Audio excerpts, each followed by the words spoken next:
Good morning. Good morning. I just saw. Good morning, everyone. Welcome to Coffee Moaning. Hope you're well. If you're listening on podcast, good morning. If you're watching, good morning. The third eye. The third eye. I just saw someone sit there say, "I hope Mark's calmed down." Mark wasn't in the house last night. There was just Ken. Oh my God!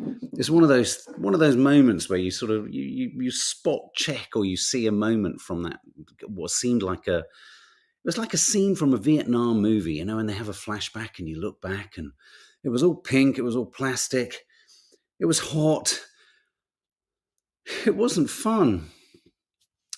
I think I got on with little Barbie better than I did Barbie.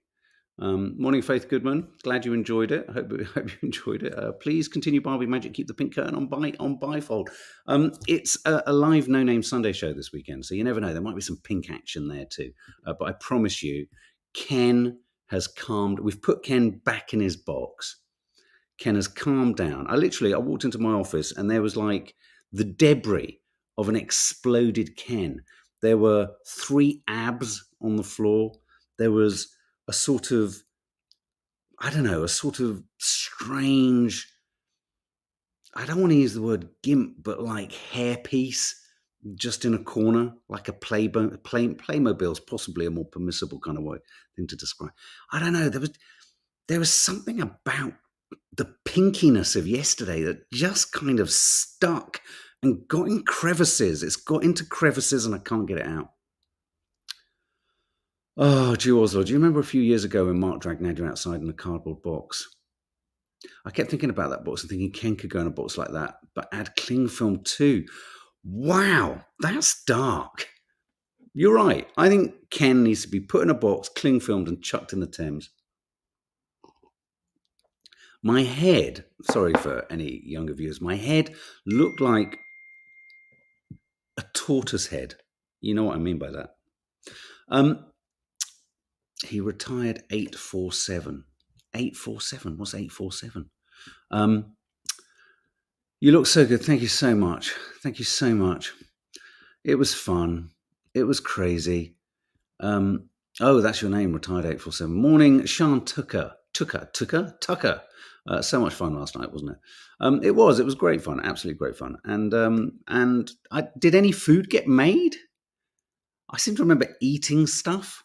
That toast was fine and dandy. I found straight after that, went into complete emptying the entire loft process. You will find out how this happened. It's so sore, it's so bruised, and possibly it's the most ridiculous accident that ever happened. Who did the washing? Who do you think, Claire? Our fantastic children did, because they're so responsible and they do these kind of things. They're great. They pull, and Maddie discovered how hard it was to film for 45 minutes. Excuse me, let me just turn this down. What's this? Don't know why Nadia sent that to me. Bipolar and hypersexual behavior webinar. Nadia is en route to a fun. She's going glamping with her trekking friends. It's a trek reunion. They're on a trek reunion for a night. It's going to be ugly. It's going to be crazy. It's going to be mad. But that's where she is. She's just literally just left. She's jumped on. Don't worry about that. Why she sent me that bipolar and hypersexual behavior webinar? Maybe I'm going to tell her. I've just shared that with you. I'm going to say, have just shared your message with the subs live. Anything to say or explain? I mean, what do you do? What do you do when you just get bipolar? What? Kylie Mitchell, off to see Barbie. Can I just say, it was so funny. Someone left a message somewhere just saying this: "You're woke." It's like, and it's like that's going to unpick and undo someone and pull someone down. Check out our reviews. We've done a couple of reviews. I was perhaps more, not critical, but I was, I had a few more kind of criticisms, let's put it that way. But what I like about this film is it's generating so much chat thought. And also, yeah, me too, you're woke. Thanks. A, I don't mind woke. B, I don't mind, but I don't mind woke, but I also can't stand political correctness for the sake of it. Oh, look, hang on. Report coming in. As just, she says, you better not have, or I will share yours. Okay. Linda Lovell, I don't want to watch it, but I feel I have to. So that's very funny because she did send it in. Yeah, not actually Nadia's text, the subjects. The subjects? What subject? I don't understand what people are saying. I know in one of those moods today. I just go, do check out I Had to Stay Married yesterday. It went all over the place, I Had to Stay Married podcast yesterday. It went from silly to high to energy to, oh, is that a penalty? No. Oh, England are already winning 1-0. Bloody hell. God almighty. You look like Hunter S. Thompson, Mark. Fear and Loathing, Las Vegas Finds. What was I going to say? I'm loving the way the Barbie film, Friends, Summer, it's joyful. It's making connections happen, guys. People are connecting. Barbie has made more than $500 million in 1 week. That's Avengers.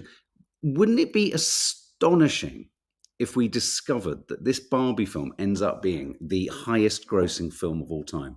Wouldn't that be astonishing? Now, look, some people, it's not for them. Nanny Di hated it. And I'm going to say that loud and say it proud. Check out our review. There's a really good chat between her and Maddie, a young feminist and an old feminist. And Nanny Di feminist felt it wasn't hard enough. I think she felt that Ken should have been roasted on a sort of open fire. But it's one of those, sometimes it's about just being part of the dialogue, right? Rather than sitting there going, you're woke.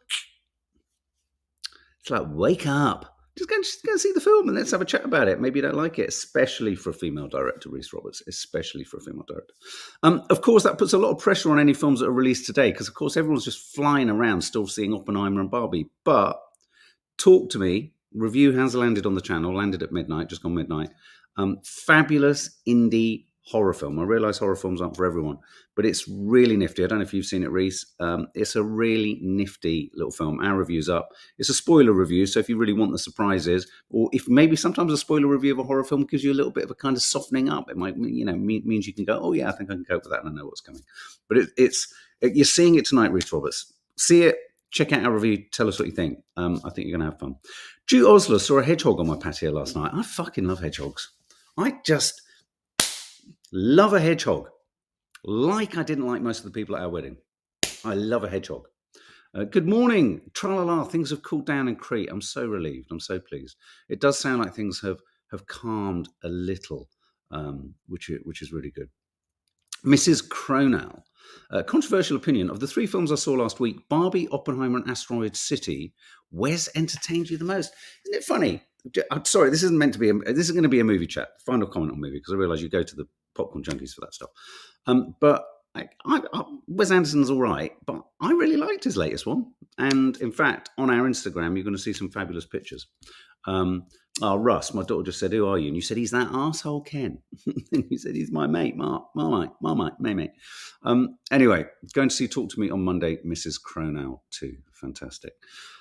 So let's have a look at the front covers of the papers today, shall we? It's How Do You Sleep? This is the head of Centrica. Our energy bills rocket as gas profits rise 900%, and Centrica makes 6.5 billion. Migrants set to be housed in marquees for the summer. Wait for it. We've seen, do you remember there was the piece I did on the Saturday papers last weekend, the mod cons of that ferry. Mod cons. A bed, a shower, a canteen to eat in, and God forbid, one set of weights for about 300 asylum seekers. All the mod cons. So now we're calling them marquees. That makes it sound like they're going to a fucking polo party in Henley, doesn't it? Let's face it. Use of language, guys. Always ask questions. New pension triple lock threat. Daily Express. Harry's hacking claim thrown out by court. That's going to Fleet Street. The tabloids are going to love that. Inside Jagger's wild 80th birthday bash. I'm going to tell you something about that headline. Inside Mick Jagger's 80th birthday bash, I can categorically tell you, because I'm going to show you some photos, they weren't inside Mick Jagger's 80th birthday bash. As that photo shows, they were outside in a urine-smelling alleyway. Public must be spared huge burden of net zero, warns Blair. The man who seems to increasingly resemble, I don't know, a character from Ratatouille, Tony Blair, just can't stop talking. He's the most sort of verbose, isn't he, former Prime Minister we've ever had. He annoys me. The real cost of our throwaway fashion, quite an arresting image here on the front of the Mirror. Recycled UK clothes are dumped in West Africa. It is something none of us really want to think about, isn't it? We put all our rubbish in the right boxes, we put it in the right sort of recycling bins, and then someone takes it somewhere else and just hurls it somewhere. Planet at boiling point, as the papers were saying yesterday. Oh, well, they're saying it today. Era of global boiling has arrived. Forget global warming. We are now in global boiling. And that reminds me of the comment I was saying the other day. We have to talk to our youngsters about adaptation now. This isn't about prevention. This is adaptation. I want a fucking hedgehog in my garden, Rooty Tooty. I want hedgehogs. I'm going to put up an advert saying any hedgehogs come in. The front of the eye, world enters era of global boiling. Again, UN using this phrase. I don't know why, I just keep thinking of a boiling kettle. Coots and Go, the continuing bank crisis, which we haven't talked about because it just strikes me as fucking boring. Sorry, just being honest. That's why we're not like other things. It's boring. And so there you go. There are the headlines. I just wanted to share this thought. I think this story broke yesterday. Morrissey, the singer, former singer of Les Smiths and all that kind of stuff, kind of known for being a bit of an arse, isn't he? He's a bit of a miserable old git on stage, and his politics are a bit dubious and all that kind of stuff. I think he leans to the right, as they say, Morrissey. The I newspaper, I think it is a small version of the Independent, actually.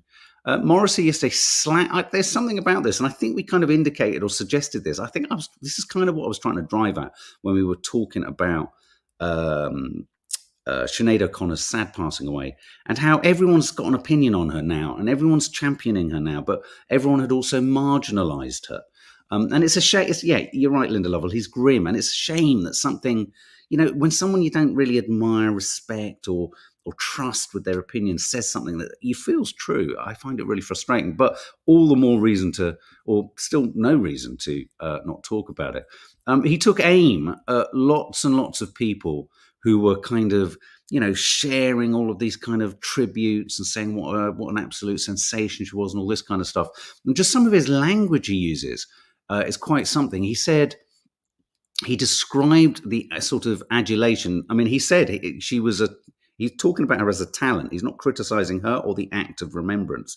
He's criticizing the fact that people all start talking at the point that she's gone. A bit like when you say, why are you at my funeral? You didn't make any effort in my life, but now you're at my funeral. And I think there's some truth in what he's saying. It's uncomfortable, but it's true. I'm going to read it. One sec.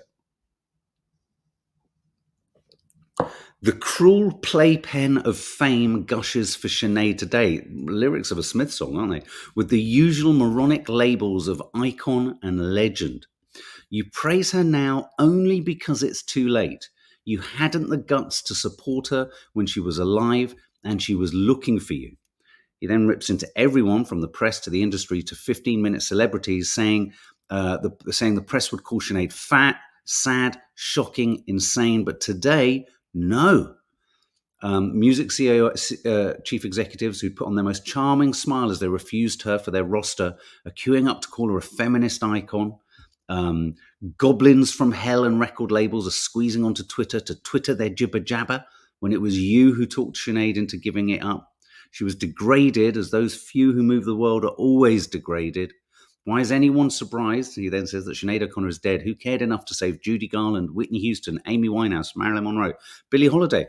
I thought, wow, citing all those women, sensational women artists. I mean, again, let's park to the side. Morrissey, yeah.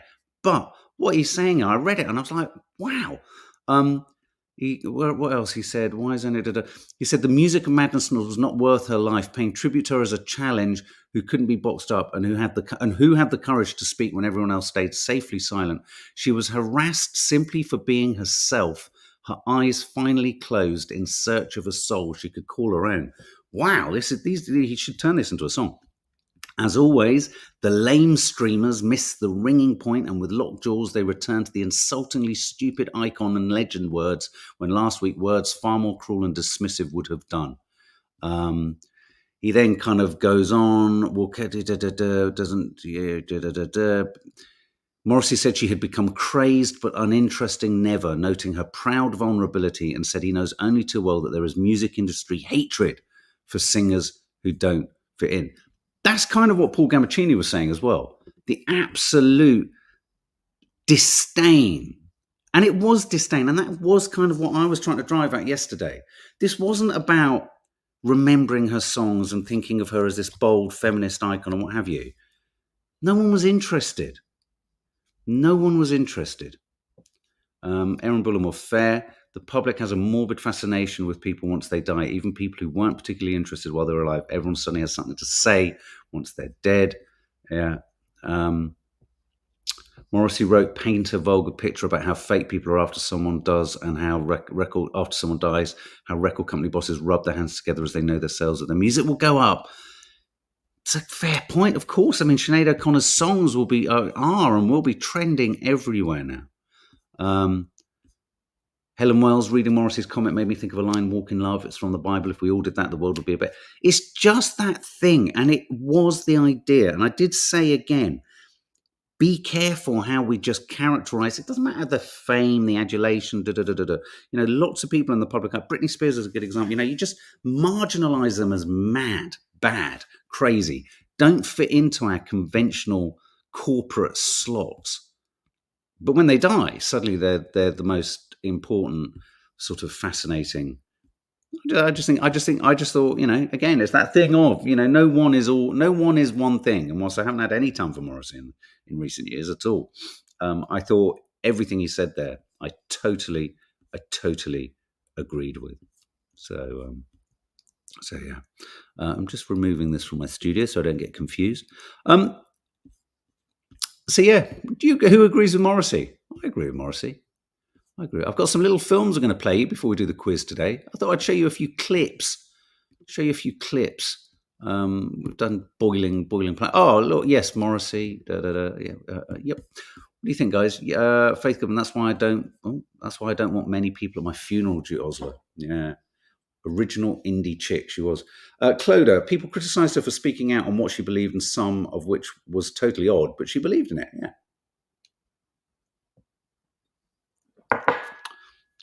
I do like the song Nothing Compares to You, that part when the tear falls down her cheek. So sad. I agree. I hope Britney's okay now. Yeah, I know. Absolutely. You do? Yeah, I think totally agree with him. Yeah, Clodagh, totally. Yeah. Creatorholic. Hope you're well, Creatorholic. Faith, I do think sometimes when someone dies that all of these friends appear, but why didn't you contact them before they died? Just not just famous people. I agree. It's a funeral tradition, isn't it? Narcissists love it. Yeah, it's like, whoa, I can feed the me in this. It's my grief is more important than the person. Reese, well, that's the thing in the Western world is we champion such individualism and silo behavior at the detriment of people in need and suffering, whereas in other parts of the world, community is key. Bev Berry agrees with Morrissey too. Something sweet, something savoury. I must admit, I haven't listened to Sinead in years, and after listening to her first two albums last night, memories came flooding back. Her music was good, and it made me wonder why I stopped listening. Absolutely, because we all, not consciously, but everyone's busy. But I think everyone just gets to a point of going, if that's the narrative that they're pumping out, weird, off the hinge, she doesn't get the coverage, doesn't get seen, is characterized as mad. Yeah. Martin Jones, the illegals are not sent back. Majority are not asylum seekers. Do keep up with real life. Grown men are being found in classrooms of children's schools lying about their age. Scary. Okay. Okie dokie. Let's all find reasons to constantly be sort of less compassionate. Let's justify a lack of compassion first, rather than starting from compassion and scrolling backwards. I just think it's about that, isn't it? It's about starting from compassionate and moving backwards rather than starting from totally incompassionate, decompassionate, discompassionate. Don't know what it is. Recompassionate? Can't. Words are beginning to sound fucking strange now. Morning, Natasha Tiramos. Hope you're well, sweetie. Karen Reynolds, I have to be honest, I never really liked Sinead's music, but I have to agree with Morrissey, who I also didn't like musically. James Martin, the chef, he was in a bit of a sort of shit show, or in a firestorm, or in a bit of a shitstorm this week, as he was accused of intimidating members of his production team on his Spanish ITV adventure program. I mean, with something in a joint statement, both James Martin and the production company that made the program agreed that lessons had been learned. When you hear stories about that, when you hear these sorts of stories, what does it make you think? I think everyone makes mistakes. We talked about temper tantrums, didn't we? We talked about the fact that, everyone loses their shit at certain times. Everyone kind of feels a bit heated and a bit sort of hot-headed and a bit hot under the collar and all that kind of stuff. I mean, I'm not a particular fan of James Martin myself, but, I know lots of people who've worked with him. And there are... If you say sorry and you do genuinely don't do it again, then that's a good thing, isn't it? I think it's got to be a good thing. But it's that idea of can someone be called a bully because they've made a mistake once? All I wanted to say about this was it sounds like there was a moment where it sounds like a load of damage was done to his property whilst filming. Sometimes what I think gets missed in all of this, and I think this kicked in a little bit. There was that other show, Channel 4 show with the two people, Strawbridge, was it? It's not to say that there's not blame on both sides. I think there is blame on both sides. But I can promise you now, lots of production teams can be, or members of production teams can be fucking stupid and can be really stupid and make really stupid mistakes. And sometimes you can't believe how stupid someone's been. And sometimes you just go, oh my God, are you being an... And what I think might have happened here was a bit of that. And I think he overstepped the mark. But it's weird, isn't it? Any little bit of power, people just get... This story, I really like. Look, huffing and puffing. I like this. This is just in the Times. Huffing and puffing for 4 minutes of housework a day can cut your cancer risk. Don't you think we're getting into a situation now where journalists it's like, I don't know, studies show that holding your cup by the handle when drinking your tea exercises your forefinger microscopically more than your right hand, and because it's connected to your left. I mean, come on, really? Huffing and puffing for 4 minutes of housework a day can cut cancer risk. The reason I quite like this headline was, who huffs and puffs? Do you huff and puff? Every time my granddad sat down, he went, oh, Thel. Not because my nan's name was Thelma. He'd sit down and go, he'd do this. Do you like mine? He'd go, oh, Thel. What was he saying? He didn't say a lot, my granddad. But I'm casting my mind back to think, what was he saying as he said that? Let's think about it. Let's go. He said, oh, Thel.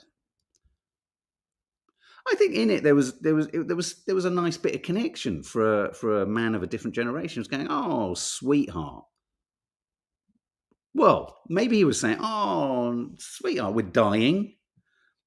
Oh God, the burdens of life. Anne-Marie Locher, I'm so sorry. Please tell me. I know you've told me phonetically before, and I can never get it. There are certain Lofer. Anne-Marie Locher. Sorry, if you're listening on podcast, I'm trying to pronounce the surname of one of our dear followers. Now, a huff is associated with the heart. Is it? Now, when I get up, I go, oh, it's a kind of upward, but it's getting more and more. Do you come on, be honest. What noises do you make when you get up and sit down? Who does housework, Beryl McNally? Yeah, it does. A moment between two people, says Michelle Hofstein. I like that. Lucker. Anne-Marie Lucker. I'm going to drive that into my head. Anne-Marie Lucker. I apologise for getting it wrong. Every female neighbours aged 50 plus that we lived nearby used to throw themselves at my husband, literally embarrassing. Well, and would they huff when they did that? Maybe you're talking about something else. Elisa, eh? I say 1, 2, 3. Sarah Witherington, do you? 1, 2, 3. Oh, yeah, but does it?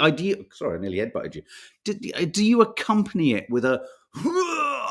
I mean, sometimes when I get up, I could be jumping off a fucking cliff.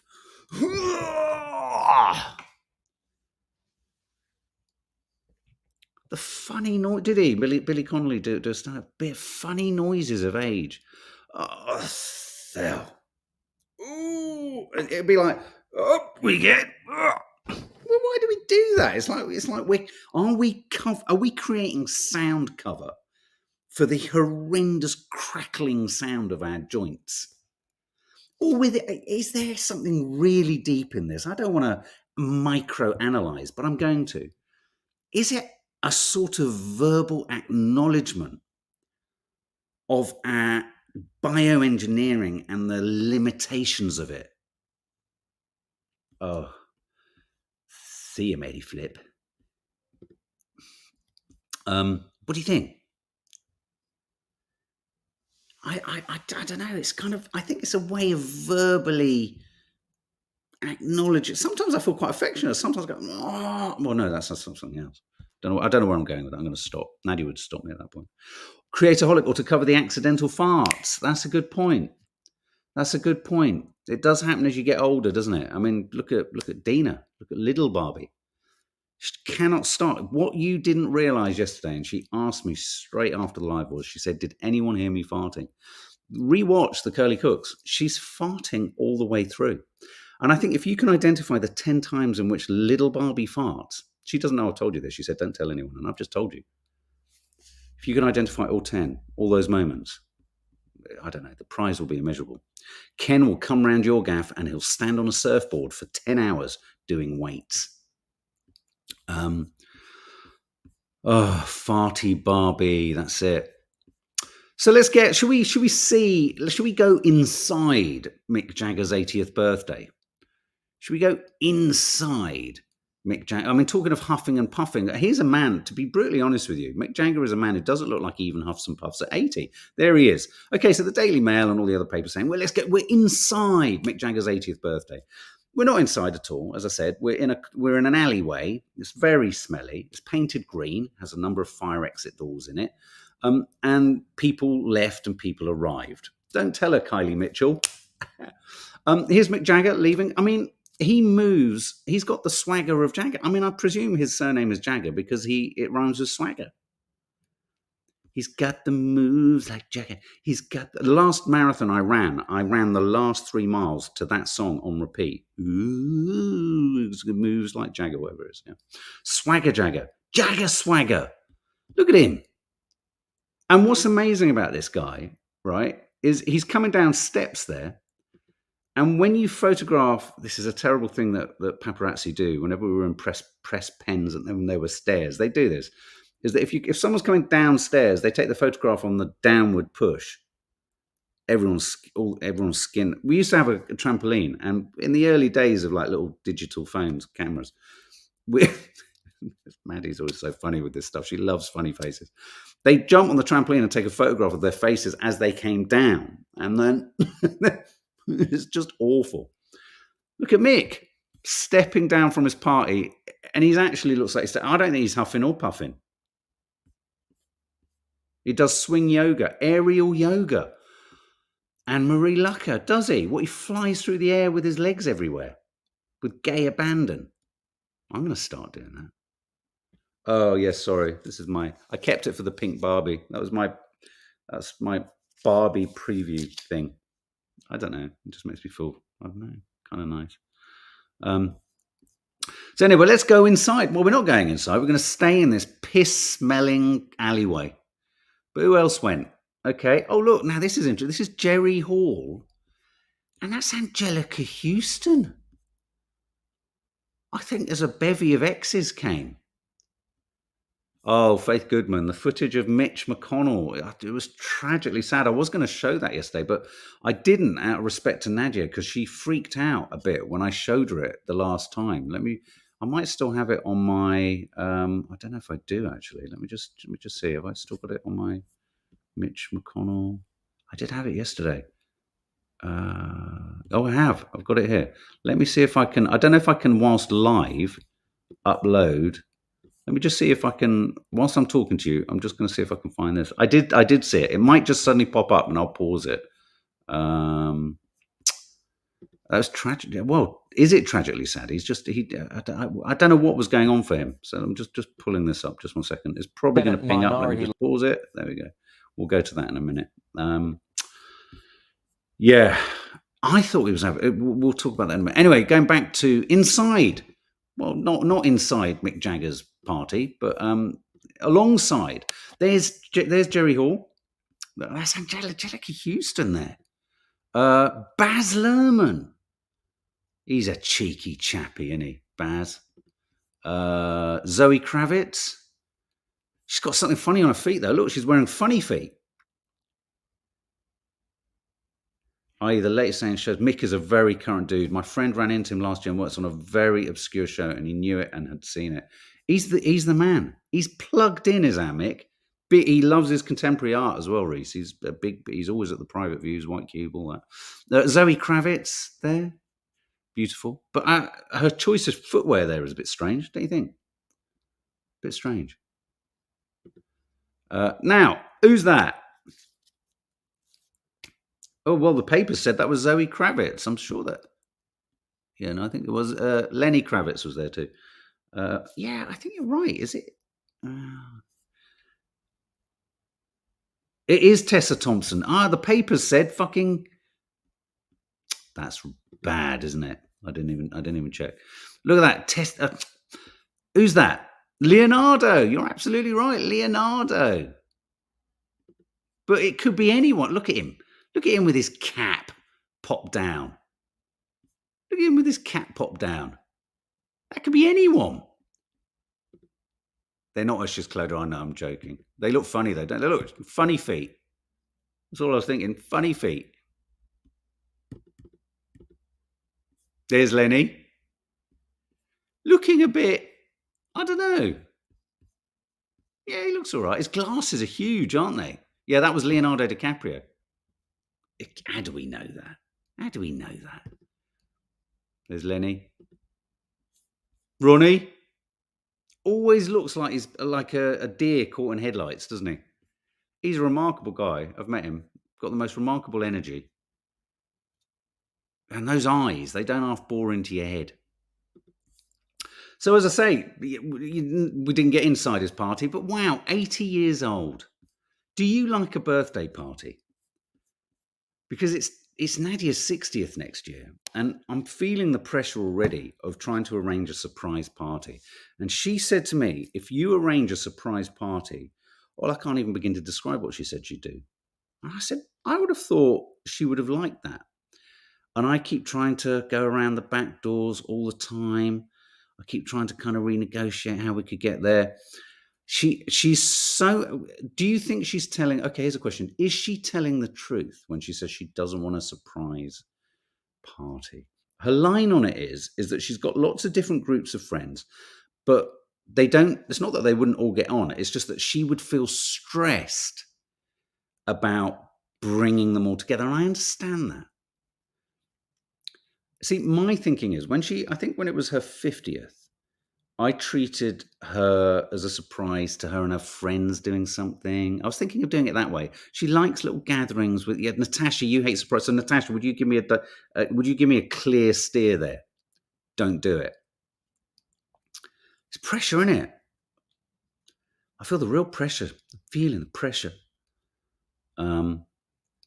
Victoria Moore, that I'm the same. That's why I'm not having a hen do. Sarah Withington, I think she will hate a surprise. Billy Talon. She's going to say, Mark, you never listen to me. Why would you listen to me about the party? This is what my wife would say. Thank you, Billy. Arrange it with her, Mark, or renew your vows then. Okay. Jennifer Winter, surprise parties are risky because what if on the day of the party the recipient just isn't in the mood for a party? That's why I hate surprises. You can't be certain you're in the right. I mean, how many people on their birthdays, let's face it, lots of people present as a bit kind of moody and spoiled on their birthdays when actually, it's a time for reflection.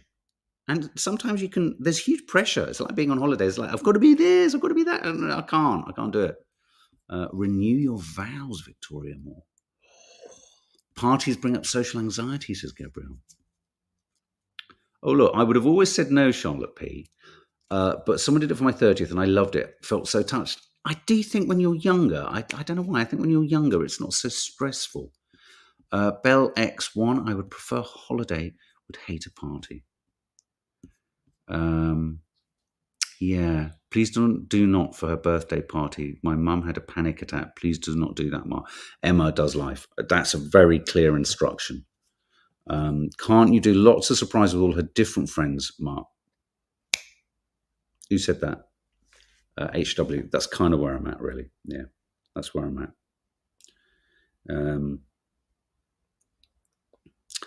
Let me just check. Just making sure she isn't watching us. Because if she is, then I've blown my cover. She now knows I'm not going to do a surprise party. Gink. Okay, let's remove that. I want to share with you a couple of clips and then we're going to go and do the quiz.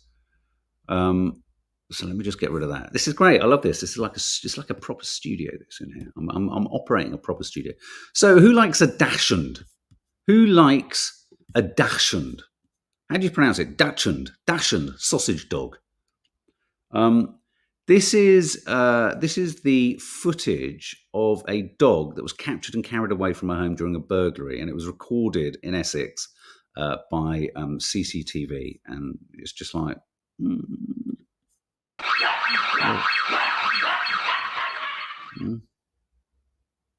That's a burglar.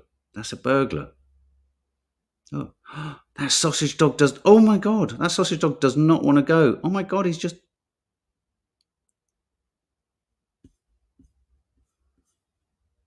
What a scumbag. An absolute scumbag, eh? Look at the dog. The dog's like, not having it, not having it, not having it. Oh. My favourite dog is a Tibetan Terrier, says Bev Berry. It's very disturbing to watch. I couldn't sleep last night. Oh, you saw the clip yesterday? You know, I just saw it today. It's just like, God, that poor little. I mean, the dog is aware, isn't it? I often think that if you're broken into, dogs just, I always think just chuck a bit of meat down and the dogs will be like, oh, all right, whatever, you've given me some food. But dogs know. Dogs know when they're dealing with a bad one. Dogs know when they're dealing with a bad one. What's this footage? Oh, wow. This is footage taken on holiday of, this is just so rare. So that was a bit distressing, that footage, wasn't it? But let's look at this. This is nice. This is great footage. Look at this. Look. Wow. Oh my God. That was awesome. So cool. Did you get that, please? I got it on video. So cool. Another one. You get that, please? I cannot begin to tell you how exciting. Also, I've just seen a Danish football woman get hit in the head with a ball. Hate that. It's always embarrassing, isn't it? Even though you're a footballer. Isn't that amazing? Do you want to see it again? Do you see it again? Got it on video. So cool. Another one. Look, what's the likelihood of getting, look, Wow. one, two, Oh my three God. of them. That was awesome. So cool. Did you get that, please? I Wow. got it on video. So cool. Another one. Imagine getting that footage. Imagine getting that footage. That dad, just wow. The NHU in Bristol would have just waited years for that. This footage here is quite sad. This is of. I'm just going to lose the audio on that. But this is footage of whales. 50 pilot whales, which got stranded, or spotted in Australia, stranded on a beach in Western Australia. 51 whales died overnight. It's just the way in which they huddle together. Look at them. Look at that. I mean, look how close knit they are. Oh, look at their little bulbous foreheads. I wonder if all this whale action is going on because of the climate issues. Do you think? Yeah, that's a bit distressing. That's a bit. That's a bit sad. And then this footage I thought was amazing. I just thought, wow, this is the footage of a Buddha in China's northwest Gansu province that caught to light. It's just it's just that sort of footage that you look at and you think, oh my god, look at this. This huge Buddha in China that caught a light. Incredible. Video shared on social media showed the statue of the Great Buddha Temple of Shandong County surrounded by flames in the early hours. The fire was extinguished. Built in 1998, and it was a replica of one that was thought to date back to 425 AD. And there's the sort of damage afterwards. The amount of plastic blocking their stomachs makes them so. I sometimes wonder whether, all this sort of disorientated kind of, I think, I think maybe whales, maybe extraterrestrial life is whale life. Maybe when they make those noises, they're communicating with extraterrestrials, radar, whatever. Okay, so should we go for the quiz? Let's do the quiz. It's the quiz of the week. Let's do it. So I'm just going to pull it up down here, so to speak. Here we have it. Let's get rid of that. And then we've got, get your pens, get your paper. If you're going to try and, I think I've got a feeling we should aim for 7 today. I think someone's going to get 7 out of 7 today. I've got that feeling in my bones. I can feel it running through my, let me just do that. Do that. There we go. Okay, so here we go, guys. So question 1, quiz of the week. Barbie, have you been sleeping under a rock if you haven't heard about it? But Barbie stormed the box office, setting records for the biggest opening weekend for a film by a solo female director. Greta Gerwig's feature took an estimated $337 million in cinemas worldwide. But which film previously held the record? Was it 50 Shades of Grey, The Hurt Locker, or Wonder Woman? Which of those films previously held the record for the biggest opening weekend for a film by a solo film director? Was it A, 50 Shades of Grey, B, The Hurt Locker, or C, Wonder Woman? Come on. Let's aim for 7, guys, because as we know, winning, it's all about winning. Oh, look, 50 Shades. You're all saying 50 Shades. Julie Everts and Ju Osler are saying Wonder Woman, as is Mo Power. Wow. Marina O'Driscoll, you're saying C2. I'm afraid a lot of you have fallen at the first hurdle. It's C. It is C. It's Wonder Woman. Question 2. Twitter boss Elon Musk took users by surprise when he announced the social media platform was changing its name and its logo. But by what nickname was the now defunct blue bird originally known? What name was the original bird that was the Twitter logo? What was its nickname? Was it A, Jack? Was it B, Larry? Or was it C, Sully? Was it A, Jack, B, Larry, or C, Sully? I didn't even know the bird had a name. Did you? I didn't know that at all.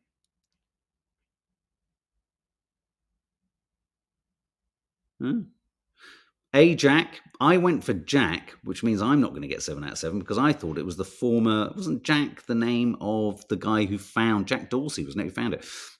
Lots of you have gone for Larry. Well done. Ty went for Jack. Ellery Jones, Delenix B. It's Larry. Yeah, you're right. It's Larry after the former Boston Celtics basketball forward Larry Bird. Question 3. Teenager Casey Fair became the youngest ever person to play in a Football World Cup match when she came on as a substitute for South Korea.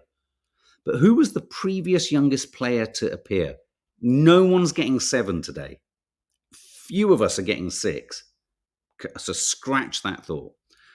So who was the previous youngest female football player to appear in a World Cup match? Was it A, Ifeanyi Chijini, B, Elena Danilova, or C, Norman Whiteside? Oh, youngest player, not even woman player. Oh, no. Norman? Which of those guys? You're going to have to just chuck it in here, mate. What? What are you saying? B. Faith Goodman says C. Ty says B. I'm just trying to, let me just do this. I'm just going to, because I can't see your comments aren't updating on StreamYard properly. Let me just pull you up here.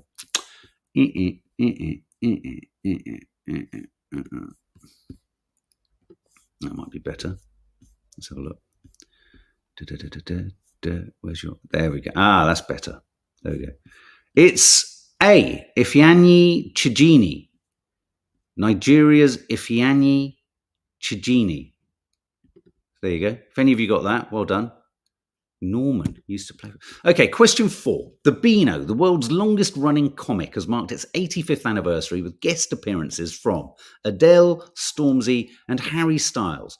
But which of these other celebrities weren't featured? So who of these didn't appear in the Beano?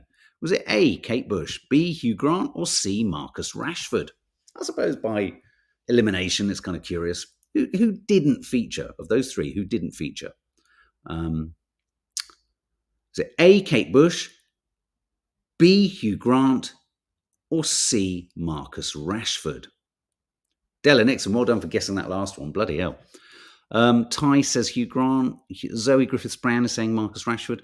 Je regarde le film, says Hugh. Reese Roberts is saying Marcus Rashford. It's Hugh Grant. Question 5. The UK government remained committed to banning the sale of new petrol and diesel vehicles, Michael Gove said this week, but for which year has it set the deadline?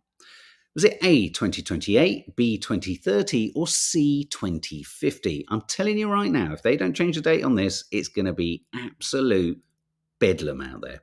They're going to have to change the date on this. No way, no two ways about it. I think they're going to leave it to the Labour Party to deal with this absolute mess. We're sort of in deep, aren't we? So UK government remain committed to banning the sale of new petrol and diesel vehicles, Michael Gove said, but for which year has it set the deadline? Is it A, 2028, B, 2030, or C, 2050? Okay, you're split all over the place. It's B, 2030. Have you seen the Depp v. Heard Netflix trailer? No, I've heard. I think is that the one that we have a moment in? Question 6. Animated classic Watership Down was among old films to be given a new rating. We talked about this on Monday. According to the British Board of Film Classification, they upgraded it from a U to a PG. But which of the following reasons did they not cite for doing so? A, bad language, B, mild reference, or C, sexual references? Which of those didn't mean they had to increase Watership Down's certification? Which of those didn't appear? It's kind of obvious, although, to be honest with you, it's kind of obvious, but bunnies, like bunnies. Zoe Griffiths-Brown is saying C. Mo Power is saying mild violence. There was mild violence, and I don't remember the bad language. The answer is sex references. Right, if anyone here now has got 6, I will literally make sure that I arrange a surprise birthday party for Nadia next year. If anyone's got 6, I'm arranging a surprise birthday party, and I'm going to be in all sorts of deep doo-doo. 4, 3, Faith 3, Creatorholic 3. Going into the final question, Ellery Jones 2, Beryl McNally 0. I'm not too far from that. The story on the newsreader, not the newsreader. It was Mitch McConnell. I don't know. It doesn't feel right to show it. Marina O'Driscoll 6 correct. Oh my God, I'm in trouble. Question 7. Music lovers of all ages pay tribute to legendary singer Tony Bennett, who died aged 96. Originally called Anthony Benedito, which US entertainment star gave him his stage name? Oh, I like this. Music lovers of all ages pay tribute to Tony Bennett. He was originally named Anthony Benedetto. Which US star gave him his stage name? Was it A, Bing Crosby, B, Bob Hope, or C, Frank Sinatra? Which one of those was it? Bing Crosby A, Bob Hope B, or C, Frank Sinatra? What say you, what say ye? What say you? What say ye? The answer, Gerard film, is saying Frank. I went for Frank. I want to see Marina's answer so we can know whether you got 7 out of 7 or not. What's your answer, Marina? Show us your hand. Show us your hand, Marina. C. You're saying C. Bob Hope. It was B. Bob Hope. And there you have it. Oh, man. There you go. If you were the only one who got 6, no one's got 7. There's not going to be a surprise party. But I think I might do little surprise things with individual little groups. I think that might be the way to proceed. Okay, guys. Well, there you have it. I hope you have a lovely Friday. Let's keep our fingers crossed that Nadia survives this incredibly... It's going to be uproarious. She's vlogging. She's going to be uproarious as she heads off with her trekking friends. And as I say, there is obviously no Curly Cooks in the morning. There will be the Saturday papers. There will be a vlog landing over the weekend, and it's a live No Name Sunday show, and there will be a members live and a chance to win some curious cards. In fact, some of those went out earlier in the week. Might have a Barbie theme. You never know. A chance to win some cards. Teresa Hutchison got 0 out of 7. You're a loser. There's no two ways about it. You're a loser. But that's fine. That's fine. Just remember next time it's all about winning. Yeah, there's going to be a members live too.